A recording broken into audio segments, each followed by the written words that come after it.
somewhat close to that joint, more proximal rather than distal. So Can we move that way a little bit? Oh, yeah. No, you go then. Thank you. So you want to be closer to the joint you're working on rather than further away. So for example, let's say we had Kristy's arm straight out. I wouldn't want to push down right at the wrist just because that could apply a little bit too much pressure to the top of the shoulder. I would go kind of right at the bicep area. So we are going to be doing shoulder flexion. So to test, so whenever you're testing, let's say in this case flexion, you try to put them into extension. And that'll test how strong the shoulder flexors are. Okay, so if we're testing flexion on this, like Kristy demonstrated, we'd have her coming right to a 90-degree position here, and you would apply resistance. I would say, hey, Kristy, match my resistance on this. We're gonna push down. So she's holding that pretty well. I would score her out of 5 in our case. Let's say just go a little bit weaker. So let's say I'm pushing down and she would just drop down. If there's some resistance that you feel, score right in the middle. If there's nothing at all, like if, for example, she's even unable to hold this position here, that's obviously a 0. If you apply a second of resistance and it just drops, that would be a 1, 2, or 3, and then you'd go from there. Same idea. So keeping that at 90 degrees. If we're going into extension, then you would have your hand just to the back of the tricep, and same idea, just matching my resistance. Great. And again, they set the tone at what resistance they're at, and then you'll get a better idea as to their strength. You don't want to go too hard. So for extension, you would push down. You would instruct them to push down as you push up, and just let them know that's what you're going to be doing. So you can push down against my hand, holding it there, great. And then do same thing on the other side. We're going into flexion, so I'm going to push down at their bicep, holding that, meet my resistance. Awesome, scoring that accordingly. Hand to the back of the tricep. I'm going to try to push you up. I'm going to push down and meet my resistance, match my resistance. Awesome, boom. And then we're going into abduction, adduction. So for abduction, we're just going to have our arm kind of at 45 degrees or so. And now what we're going to be doing for abduction, so we want to see if they can go into an extension up to the side. I'm going to be pushing down at the outside of the arm, match my resistance. We're going to pushing down right here. Awesome. And you don't need to hold it for too long at all, holding it for a second or two. And then same idea, keeping that arm at 45 degrees. You'd instruct them try to bring your fist or your shoulder closer towards your stomach and torso, and you would try to pull up, matching that resistance as well. Same thing on the other side. And those would be the 4 primary movements for the shoulder. And now for the chest. So you would instruct your client, you would have your shoulders and elbows at 90 degrees, kind of flexed position right here on both sides. And what you would want to do is you can do both arms together or one at a time. And then same idea, you would instruct them to try to keep your elbows further apart from each other. So in this case, I would just have my hand just along the inner part of the bicep, and I would say, yeah, that would be good too. And then you just say, again, meet my resistance, and I'm going to try to pull your arm out as you try to pull me in. Meet my resistance. There's not a lot of give. If I really wanted to pull as hard as I could, I'm sure you could. You're pretty big. And again, know who you're working with. Maybe. And again, these questions you would always ask them: do you have osteoporosis? Have you been diagnosed with any major conditions? If they have a risk of osteoporosis, you may not even do this just because the pressure that you apply, you don't know how dense their bones are. Okay. And then same idea. If we're now working chest, same idea.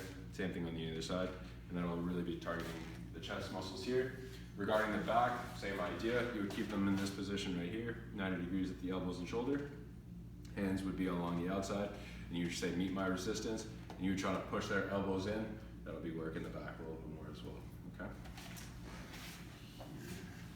Torso. This is a fun one. For the torso is a tricky spot. If you don't feel comfortable doing it, you don't need to do it at all. If they look a little bit more frail. Frailty I'll touch on briefly. Frailty is its own measure. There's a lot of assessment that you can do for frailty. For your clients, just do more of an observational assessment. You know what's frail and what's not. And regarding osteoporosis and frailty, if you're doing a torso rotation, they're trying to try to resist you, that may be a little harder for them to do. So for the torso, we're going to have hands on the shoulders with the elbows up in front. And what we're going to do, you can do this one of 2 ways. So if you're looking at range of motion, I would say, hey Kristy, I'm gonna have you rotate to the right side as far as you can go. Keep it back up straight, yep. And that's where you would go. And to, and you're gonna hold that right there. And to test the rotation strength on the right side, I would actually try to rotate her to the left. Where my hand marks are gonna be, I'm just gonna be right along the outside of the triceps once again. And I would just say, meet my resistance, and I would try to push her to the left. Great. And then, so let's say she doesn't have a lot of muscle strength, go back to here. So now what's happening is the muscles are already shortened. So you already know that they're gonna have that contractual ability.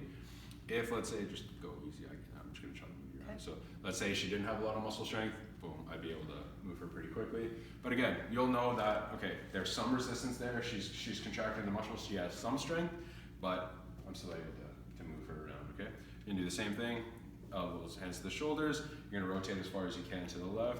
This will be our starting position, and from here you'll also be able to know what her range of motion is. And then from here, to test the left side of the torso, I'm gonna try to push her to the right, same idea. And you just wanna secure her as best as you can, so have both hands on either side. And I'm just gonna say, meet my resistance, and we're gonna push you to the side. Awesome job. And that's for the torso. I wouldn't recommend getting into the flexion and extension. Like, you don't wanna try to push them forward or try to pull them back. You can always assume that their torso is pretty strong because the core muscles are working a little bit better. And the hip. So you can do this either standing or seated. So let's say you have them sitting down just for balance reasons. What I would instruct them to do is you're going to bring your foot off the ground as high as you can. Oh, you're fine. Okay. You're gonna, yep. So this is the starting position. This is where she's going to keep her hip. The hip muscles are already shortened. Hand's going to go right above the knee, and you're going to say, again, meet my resistance. Pushing there. And there it is. So again, I would probably score that out of 5. Same thing on the other side. Is it better to have the foot flexed? Makes no difference. Am I getting too detailed? No, it's fine. Makes no difference. You can make a note if, let's say, you instructed them, okay, you're going to dorsiflex, or you can, I always try to say, keep your ankle relaxed as best as you can, focus more on the hip. Okay. If they are getting, dorsiflexion, then you may get a little bit more, activation from the flexors of that area. And then same idea, applying that resistance, meet my resistance, and pushing down. Awesome job. I always like to use one hand. You don't really want to be pushing down too much with all your body weight. That's why match my resistance, I feel, is the best learning tool for your client. So that's the hip. And then if you're going to be doing extension, what you can do is instruct them to bring their leg up again. And you just keep your hand just underneath their, just behind their knee there, and you try to push up, and they would try to pull you down. So resistance, she's really tight, or really strong. Hamstring is great. I'm at the advantage though. Go for it. Meet my resistance. Okay. Awesome. Just a quick question. Yeah. Sorry, when I did muscle testing, they always said try and be level with where you are. So I would have kind of been like. Yeah. Well, yeah, for sure. Okay. Does that make a huge good point. difference? No, good point. So you don't have gravity. Exactly. Good point. I guess it doesn't matter because you're just matching the resistance. It comes back to consistency with your testing. Yeah. If you're always like Kristy said, good point. If you're always right there, always be right there and make a note of it. Yeah. So great point for sure. So that's at the hip. And then for the quads and the hamstrings. So and this goes back to my point of understanding your anatomy. So if we're at the hip and she's flexed, hip flexor, if we're trying to get them to push down and go into extension, obviously a little bit more at the glutes. Regarding for the quadriceps and the hamstrings, ideally they're sitting at an elevated surface. If she's on a chair like this, you gotta know what you have available. If they have a stool at home, even better because they're slightly elevated. But for the quadricep, we are gonna have our hand just at the client's ankle. You would instruct them to try to kick their leg forward, try to extend it as best they can. Again, meeting my resistance, go for it, and give it a kick. Same idea. Or that'd be one way of doing it. The other way is you could have the leg extended, their muscles already contracted, and you would say, meet my resistance, and you would push down. Same idea. So for the quad, I think for the sake of our assessments, you always have them at a contracted position. So legs up, quads are working, hands on the ankle, and you're just gonna push down, great. And again, you don't wanna push down too hard. If you know that they may have some bone issues, you would just go a little bit higher, closer to the knee, so that lever system isn't coming into play, okay? And then same idea, so relaxing there. And now, for hamstrings, you just instruct them to bring their heel back as far as they can, so now she's contracted. And then depending on where you're sitting, you would have your hand just behind their ankle, and you would try to pull their leg towards you. Meet my resistance rather. And same idea there. So that would be for the quads and the hamstrings. For the ankle, so dorsiflexion, plantar flexion. Let me take them off. You can keep on, that's fine. So from here, what you would have them do is lift their knee up, pointing their toes down as far as they can. I don't get much range in these boots. Okay, take them off, take them off. They're pretty bulky.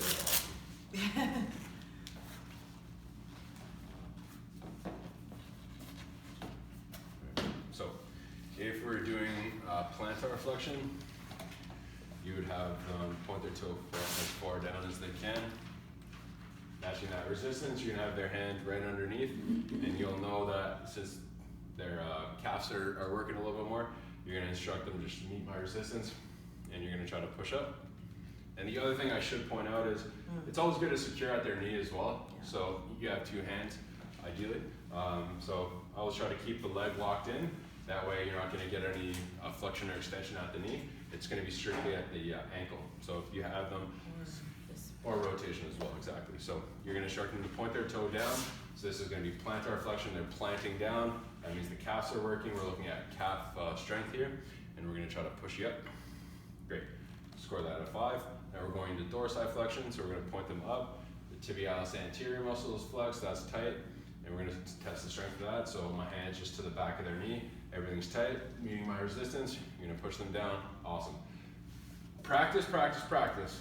You're gonna be able to get this down in 10 minutes. So if we're doing the full test, it'll be okay. You're gonna have your arms flexed, boom. You could do 2 at the same time if you've gotten a little bit more comfortable with it. So let's say we are doing just one arm at a time. Let's say, Kristy, left arm straight out. We're gonna test for shoulder flexibility. Great, great. Now we're gonna go into chest, elbows bent.